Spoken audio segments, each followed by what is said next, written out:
Seja muito bem-vindo, seja muito bem-vinda ao Very Young Learners Podcast. Aqui vamos mostrar que é possível ensinar inglês em casa para crianças de 3 a 6 anos de idade. Eu sou Marcelo Fernandes. E eu sou a Roberta Maldonado. Neste episódio, vamos falar da importância da fantasia nessa idade.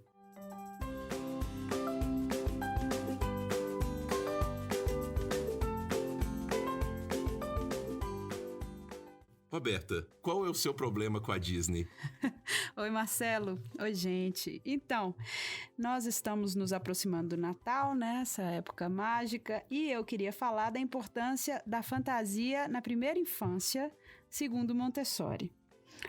Para essa estudiosa, a criança com menos de 6 anos de idade não tem a capacidade de diferenciar realidade de fantasia, né? Desde bebê, ela absorve tudo ao seu redor sem filtro, né? Sem regras, sem usar da lógica para diferenciar o que é possível e o que é criação de alguém. Devido a isso, uma prática de quem segue Montessori é esperar a criança completar 6 anos de idade para apresentar histórias e filmes fantasiosos e contos de fada. Para o Piaget, que é o pai da teoria construtivista, que por sinal foi montessoriano, só por volta dos 12 anos de idade a criança teria clara a distinção entre realidade e fantasia, tá? Mas há controvérsias, tem vários estudos sobre o assunto e pode ser que todos estejam enganados, tá? O que eu venho defender aqui hoje, baseada nas observações de Montessori e no meu convívio com crianças dessa idade, é que todo cuidado é pouco na hora de expor a criança pequena a filmes, por exemplo, da Disney e de super-heróis, né? Eu defendo que o foco nessa idade deva ser em proporcionar à criança experimentação com a natureza, com plantas, com pedras, ou seja, o concreto, e deixar o abstrato e os contos fantasiosos para um pouquinho mais tarde. Mas a fantasia não é super importante na vida da criança?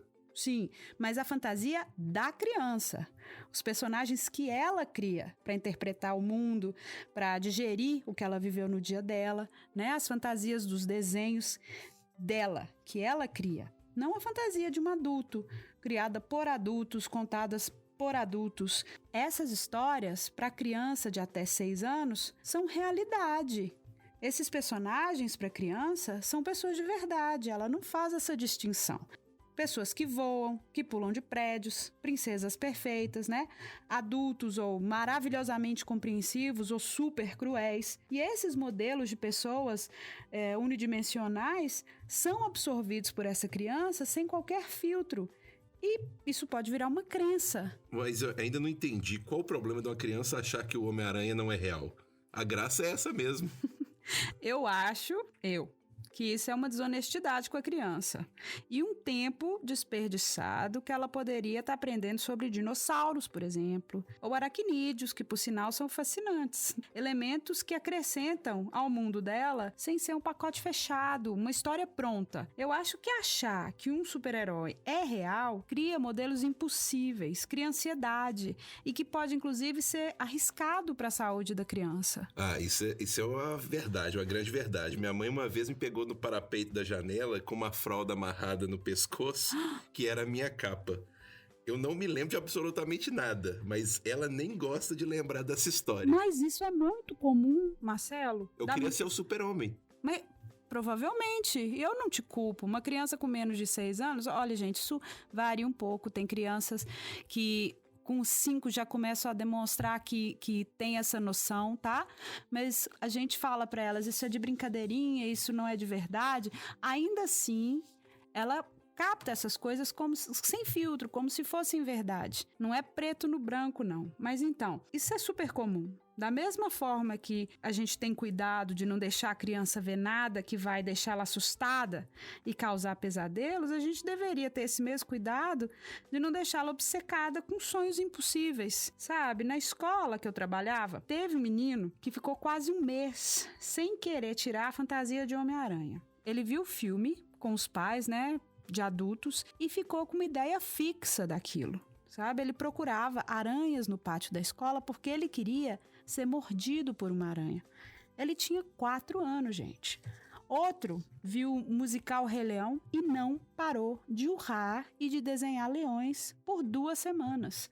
era só o que ele queria fazer. Não tinha nada que a gente sugerisse que tivesse mais apelo para a criança do que desenhar o leão. E ele falava, minha mãe vai comprar isso e aquilo do Rei Leão para mim. Para ele aquilo causou mais ansiedade do que satisfação. Você entende minha preocupação? Essas histórias são muito comuns e as pessoas acabam achando isso normal, né? Da criança não querer tirar tal roupa ou aquela fantasia e tal.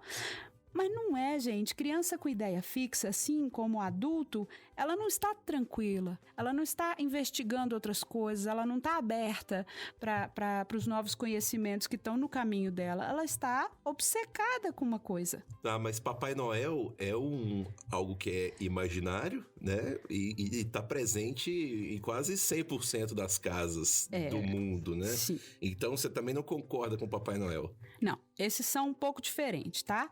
Papai Noel, as bruxinhas do Halloween, a fadinha do dente, são personagens que fazem parte do folclore, por sinal, importados, né? Que nem tem como tirar do dia a dia da criança, porque muitas vezes nem foram os pais que introduziram. Daí você não vai querer que seu filho seja o estraga-prazer que vai contar pros coleguinhas que Papai Noel não existe, né?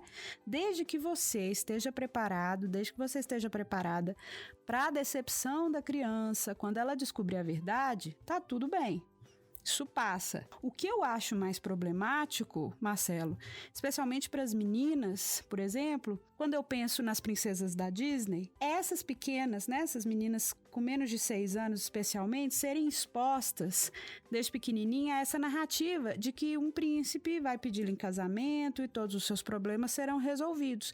Essa ideia de que a felicidade de alguém depende exclusivamente de outra pessoa, né? A criança não tem filtro. Ela está absorvendo aquilo como verdade. É justo deixar ela acreditando, inconscientemente, inclusive, que sua única saída é na garupa de alguém? Que ela precisa estar de vestido para estar bonita? E que pressão que nós não estamos colocando nos meninos também com esse modelo limitante? Mas eu volto a falar. Minha objeção é antes dos 6 anos, tá? Depois disso, varia de criança para criança, de família para família, o impacto que essas histórias podem causar. Mas hoje em dia, essas histórias de princesas da Disney já estão mudando um pouco, né? A gente tem muitas aí, por exemplo, a Brave, que é uma história sensacional e não é essa igual Cinderela, igual essas que a gente conhece que vem o príncipe encantado. Então, a Brave foi uma resposta a um desconforto crescente com esse papel fixo, pré-determinado da mulher, né? No caso da princesa, porque ela não deixou de ser uma princesa, né? E a Brave quer escolher seu destino, sua profissão, suas roupas, enfim, ela quer ser livre. Nada errado com isso, nem com o sonho do casamento, hein? O que me preocupa é estarmos expondo as crianças a conceitos bem complexos e determinantes, né? Quando a mente delas está completamente aberta para receber esses conceitos sem questionar. Tá, mas ok, das princesas, mas a gente tem outros personagens que são também fantasiosos. Por exemplo, animais que falam. Você tem o Shrek, você tem lá o burro falante. O que você acha disso? Montessori percebeu o fascínio que os animais e os insetos têm sobre a criança, mas nunca incentivou o uso de fábulas, que é quando os animais são os personagens que falam e agem, né, como se fossem humanos, que é o uso da personificação como figura de linguagem. E também, que sempre no final, tem uma lição de moral. Ela sugere que a gente incentive a observação dos animais e dos insetos, mesmo porque eles são fascinantes. E eu imagino que você já tenha percebido que as crianças são apaixonadas por eles. Mas às vezes falta esse tempo. O fascínio, gente, não é pelo animal que fala, é pelo animal. Mas você correlaciona a violência com os desenhos animados?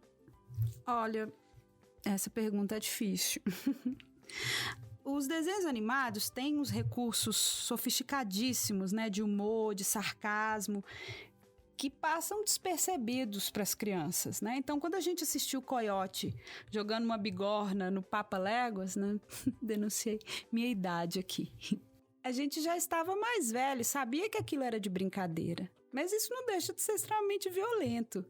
Então, o que a gente não sabe é o efeito que essas coisas têm, como o uso de armas, na cabecinha da criança. Você não sabe como aquilo fica. Eu sei, eu vejo que as crianças que assistem filmes que às vezes não são indicados para a idade delas, elas ficam refazendo aquilo. Elas atiram e fazem os barulhos, pá, pá, é até uma forma e batem, né? Dependendo da violência, né? Você vê alguém batendo, a criança tende a copiar. Eu acho isso... creio que isso seja passageiro. Ela vê aquele filme, aquilo passa pelo sistema dela e para, sabe? Mas ainda assim, eu não sei qual é o efeito que isso tem na criança. Mas então a gente tá problematizando o Pica-Pau, porque, na minha opinião, o Pica-Pau moldou o caráter de muita gente da nossa geração. Moldou caráter? Sério mesmo? Não acho que o Pica-Pau teve essa força toda. Ele te divertiu, mas criança de até 6 anos de idade, ela não gosta, ela não entende metade do que passa ali. Ela fica cativada pela música, pela repetição da risada dele. Se for, eu realmente não conheço, não sei, não conheço crianças que tenham assistido o Pica-Pau tão novinhas assim. Tá, então se quem tá ouvindo a gente aí, deixa a opinião no post do Instagram, que a gente quer saber se o Pica-Pau moldou ou não o caráter da sua infância. E se as bombas e as explosões todas te assustavam quando você via, tá? Mas se lembrar é porque já tinha mais de 6 anos. Deixa a opinião aí nos comentários, tá? Que agora nós vamos pra brincadeira, né? A brincadeira de hoje, né? Que todo mundo espera essa brincadeira. Vamos pra brincadeira de hoje. Então, a brincadeira de hoje é fora de casa. Tá calor na maior parte do Brasil, então vocês vão sair de casa e escolher um parque ou uma pracinha onde haja árvores e verde. Comece no cantinho do inglês, no horário de sempre, para que a criança entenda que vai haver a mudança do idioma, ok? Comece falando com a criança em inglês, desde o início. Let's start.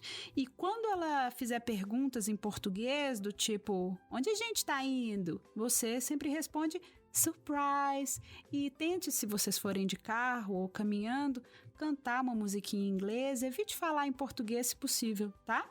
Então, você fala para ela, we're going to the park, ou we're going to the square, we're going to collect leaves. Mesmo que ela não entenda, use seus gestos, use a sua expressão facial para a criança entender que lá vem coisa boa, tá? Então, você vai decidir o que vocês vão catar.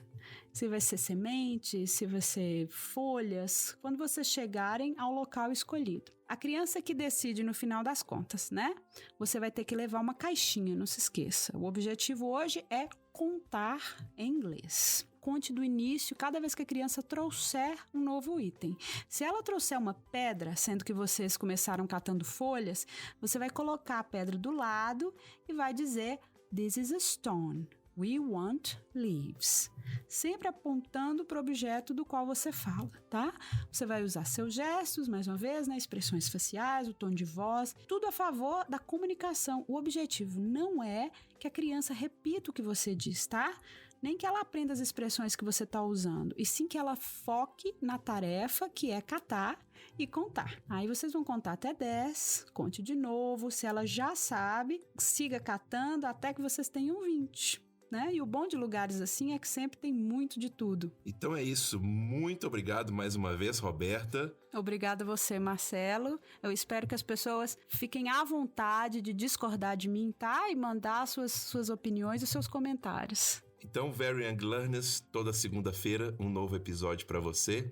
Lembrando, se você ainda não fez o download do guia, né, do nosso e-book, só entrar em ebook.veryyounglearners.com.br, que está disponível 100% gratuito. Coisas que nós falamos sobre o cantinho do inglês, isso tudo está bem detalhado nesse guia. E além de 5 atividades para você começar a ensinar inglês para os seus filhos. Em casa. Muito obrigado. Abraços. Abraço, gente.